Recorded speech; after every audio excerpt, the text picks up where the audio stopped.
겸손. 하루는 자로가 선생님께서 3군을 거느리신다면 누구와 함께 하시겠습니까? 라고 물었다. 맨손으로 호랑이를 잡으려 하고 맨몸으로 강물을 건너려다 죽어도 후회하지 않을 사람이라면 나는 그런 사람과 함께 하지 않을 것이다. 내가 함께할 자는 반드시 일에 임해서는 두려워할 줄 알고 계획을 잘 세워 성공하는 그런 사람이다. 공자는 용맹한 사람보다는 나아갈 때와 물러날 때를 아는 그런 사람과 함께 하겠다면서 지나치게 용감하고 우직한 자로를 경책하였다. 사실 인간관계에서 나아갈 때와 물러설 때를 잘 알고 처신한다면 인간관계는 어느 누구와도 허물 없이 성공적으로 친구가 되든 이웃이 되어 만나고 싶은 사람이 되기 마련이다. 가장 만나기 쉬운 것도 사람이고 가장 얻기 쉬운 것도 사람이다. 그러나 한번 잃은 사람은 찾기가 쉽지 않다. 사람은 무언가에 끌려 만나고 싶은 사람이 있는가 하면 우연이라도 마주칠까봐 걱정이 되는 사람이 있다. 심하면 평생 안 보고 싶지만 어쩔 수 없이 봐야 하는 경우에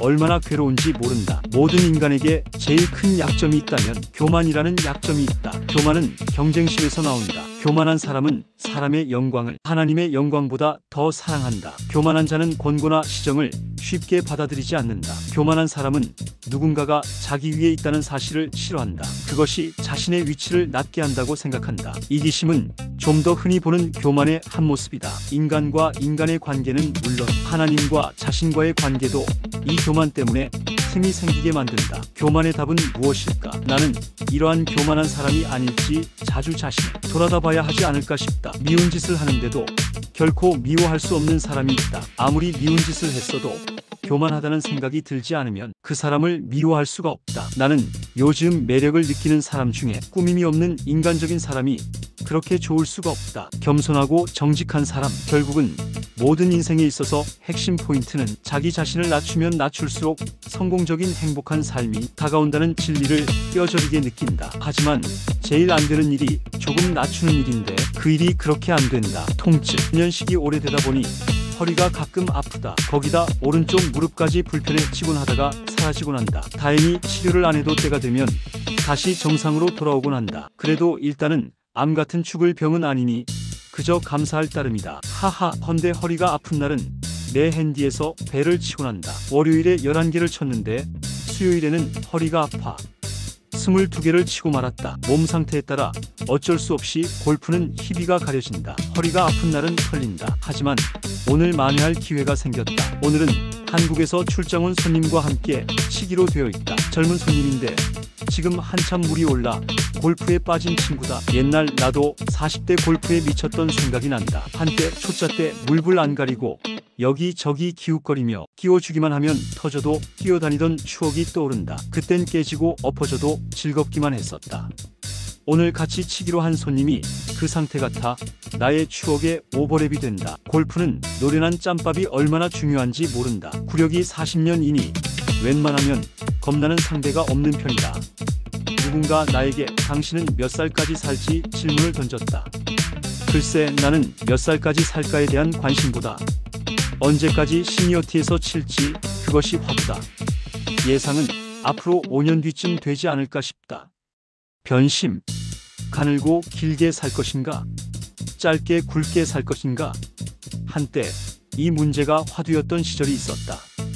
어차피 찌질하게 살 바에는 결론이 무슨 일을 해서든 인생 굵고 짧게 사는 삶을 동경했던 배고픈 시절이 있었다. 국민소득 65달러 하던 시절 일개다. 국민학교 시절 새 학기가 되면 조사하는 생활기록 통실란에 동그라미 쳐야 할 항목 중에 필자는 별로 칠 것이 없었다. 라디오, 전화, 피아노 자가용, TV, 신문 구독, 자기 집, 전세, 월세 등 생활기록부를 보면 사는 게 어느 수준인지 한눈에 파악이 되던 그런 시절이었다. 지금이야 누구나 모든 것을 대부분 동그라미를 칠 수준이 되었지만 나라가 가난했던 시절인 60년대만 해도 꿈같은 이야기였다. 왜 그렇게 유난히 가진 게 없었는지 어린 마음에 우리 집은 가난하고 불쌍하다고 생각을 했다. 그 당시는 매일 저녁 때만 되면 거지가 동량을 다녀 밥을 퍼주던 시절이었다. 어린 나이에도 가난하게 살 바에는 죽는 게 낫다고 생각을 했으니 어린 나이에 정상인지 아닌지 의심이 갔다. 그래서인지 어려서부터 부자가 되는 꿈을 한 번도 놔본 적이 없었다. 헌데 어느 날 그 부자의 꿈을 내려놓게 되었다. 가난한 30대 초반에 한때 화려한 생활을 했던 인물들을 동경하며 부러워하며 살았던 적이 있었다. 화공약품을 다루는 단단한 사업체에 부동산도 여기저기 있고 집 한 채 값이 넘는 골프 회원권을 주머니에 여러 장 넣고 다니던 재물복이 많은 선배가 있었다. 거기다 골프는 싱글에다 인품도 좋아 친구가 많고 남들 부러울 게 없어 보였다. 나는 그분을 볼 때마다 별 걱정거리가 없는 줄 알았다. 헌데 부자는 부자대로 그 부를 유지하기 위해 사업상 얽히고 설친 일로 밤낮으로 고민을 하는 것을 옆에서 지켜보았다. 결국은 스트레스로 인해 그 많은 재산을 놔두고 50대 후반에 간암이라는 판정을 받고 세상을 떠나버리고 말았다. 모든 부자가 일찍 죽지는 않는다. 타고난 체질도 있지만 삶의 질과 여정도 중요한 역할을 한다고 본다. 필자가 부자의 꿈을 놓을 나이가 50대 중반이었다. 한참 꿈을 실현해야 할 나이에 꿈을 수정하기에 이르렀다. 그 이유가 그 부자의 길이 내가 가야 하는 길이 아니라는 사실을 아는데 많은 시간이 걸렸다. 그냥 밥만 굶지 않고 살기로 꿈을 수정하니 왜 그렇게 마음이 편한지 진짜 부자가 되고 말았다. 나이가 들수록 넓은 방은 필요 없다. 필요한 건 드넓은 정신의 방이다. 죽는 날까지 노동하고 글을 쓰며 살 수만 있다면 부자 부러울 게 없는 것 같다. 어떻게 보면 실패자의 변명처럼 보이기도 하지만 마음이 행복하니 그 길이 내가 가야 할 길이 아닌가 싶다. 삐졌다. 죽는 날까지 부부금슬이 좋은 부부가 과연 얼마나 될까? 나는 궁금하다. 어제 지인 결혼식에 다정하게 동행했던 후배 부부가 오늘 교회에 오지 않았다. 후배 부인에게 우째 남편이 안 왔냐 물으니 밤에 다투고 삐져서 교회를 안 왔다고 했다. 글쎄 밤새 뭔 일로 삐졌는지 모르겠지만 안 봐도 비디오다. 사소한 감정으로 삐졌을 것이다. 그렇다. 나이가 들면 들수록 더 삐지는 날이 더 많은 듯하다. 금슬이 좋아 보이는 부부가 성지 순례를 갔는데 불행하게도 남편이 심장마비로 죽었다. 함께 간 여행객들은 마침 그곳이 성지이니 여기서 장례를 치르는 게 어떠냐고 권했는데 아내는 절대로 그럴 수 없다며 남편의 시신을 비행기에 싣고 귀국을 했단다. 시간이 지난 후에 이웃이 넌지시 그때 왜 그렇게 완강하게 시신을 옮겼냐고 물었다. 그 부인의 대답이 가관이었다. 부활할까 봐서 웃자고 한 이야기다. 하하하하.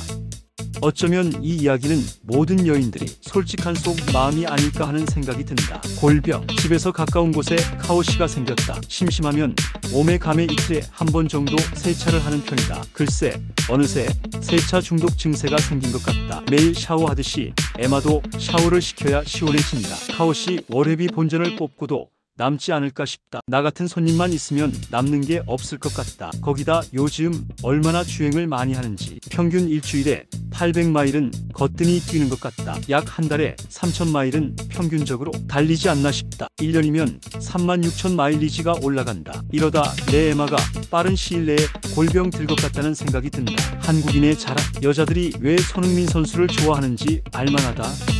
잘생기고 매너 좋고 멋진 경기를 보여주기 때문이 아닌가 싶다. 손흥민 선수가 유타에 온다니 아줌마들이 흥분을 하며 가자고 선동을 했다. 아줌마들 열기에 짓눌려 찍소리도 못하고 표를 끊었다. 경기장이 집에서 멀지는 않지만 교통체증이 무진장 심했다. 그래도 AI가 주차장을 소개해주어 10불을 주고 경기장 주변에 주차를 잘 할 수 있었다. 유타 시골 동네가 오랜만에 시끌벅적했다. 그동안 못 보던 한국 사람들이 다 모인 것 같았다. 역시 손흥민 선수는 3골을 멋지게 넣어 관중들이 열광을 했다. 간만에 흥분과 감동의 도가니를 동시에 맛보았다.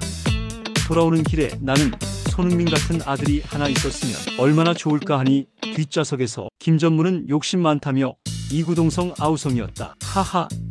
손흥민 아버지는 그 아들을 훌륭한 선수로 만들기 위해 얼마나 노력했는 줄 아냐며 한마디씩 해댔다. 그렇다. 부모는 자식의 거울, 자식은 부모의 거울이라고 했던가. 세상에 그냥 날로 주어지는 게 없지 않나 싶다. 아무튼 우리 손흥민 멋있고 훌륭하다.